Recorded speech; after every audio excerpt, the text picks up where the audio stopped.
দেখেন, একটা গাছ কি আজকে রোপণ করার পর কালকে আপনাকে ছায়া দিবে? কখনোই দিবে না। একটা মিনিমাম সময় অবশ্যই নেবে। যে গাছটা রোপণ করার পর একটা মিনিমাম সময়ের পরে সেই গাছটা আপনাকে ছায়া দিবে বা আপনাকে ফসল দিবে। এটা হচ্ছে একটা প্রসেস। এটা ইজি একটা কনসেপ্ট, এটা অবশ্যই আপনাকে বিশ্বাস করতে হবে। এই জিনিসটা যদি আপনি বিশ্বাস করতে না পারেন তাহলে আপনি কখনোই কোনো কাজে সফলতা পাবেন না। আমাদের জীবনটাও একটা গাছের মতো।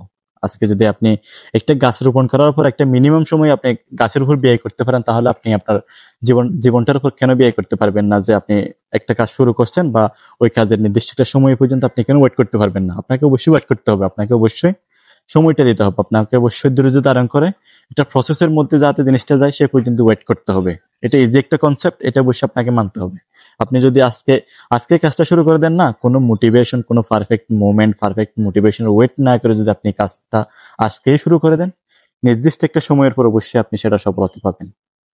দেখেন, যে মানুষগুলা আপনাকে নিয়ে সমালোচনা করে, যে মানুষগুলো আপনাকে প্রতিনিয়ত বলে তোমার দ্বারা কোনো কিছুই সম্ভব না, তুমি যে জিনিসগুলো করতেছো সেই জিনিসগুলো থেকে তুমি বের হয়ে আসো, ঠিক আজকে থেকে ঠিক 3 বছর পরে সে মানুষগুলো সেম কথাই বলবে।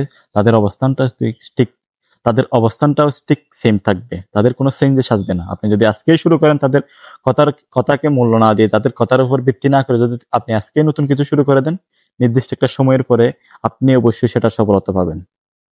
এটা ইজি একটা কনসেপ্ট, এটা অবশ্যই আপনাকে বিশ্বাস করতে হবে। যে কোনো কাজে, শুধু শুধু যে আপনার কন্টেন্ট ক্রিয়েশন বা আদার্স কোনো কিছু যে আপনার লক্ষ্যের উপর বিষয়টা এরকম হয়, ব্যাপারটা কিন্তু এমন না। এটা যে কোনো কাজে আপনাকে একটা মিনিমাম সময় আপনার কাজের প্রতি অবশ্যই দিতে হবে, দেন আপনি সেই কাজটায় সফলতা পাবেন। না হলে কখনোই সম্ভব না। ধৈর্য ধারণ করলে সফলতা আসে, এটা আমরা সবসময় দেখে আসতেছি, এটা আমরা সবসময় বিশ্বাস করি। আপনি যদি সেটা বিশ্বাস করতে পারেন তাহলে আপনি কেন আপনার কাজকে বিশ্বাস করবেন না? আপনি কেন আপনার স্বপ্নকে বিশ্বাস করবেন না যে আমি এই জিনিসটা স্বপ্ন দেখি, এই জিনিসটা আমার লক্ষ্য, এই জিনিসটা আমি অবশ্যই করে ছাড়বো? সেই জিনিসটা কেন আপনি বিশ্বাস করবেন না? আপনাকে অবশ্যই সেই জিনিসটা বিশ্বাস করতে হবে, দেন আপনি সেটার সফলতা অবশ্যই পাবেন।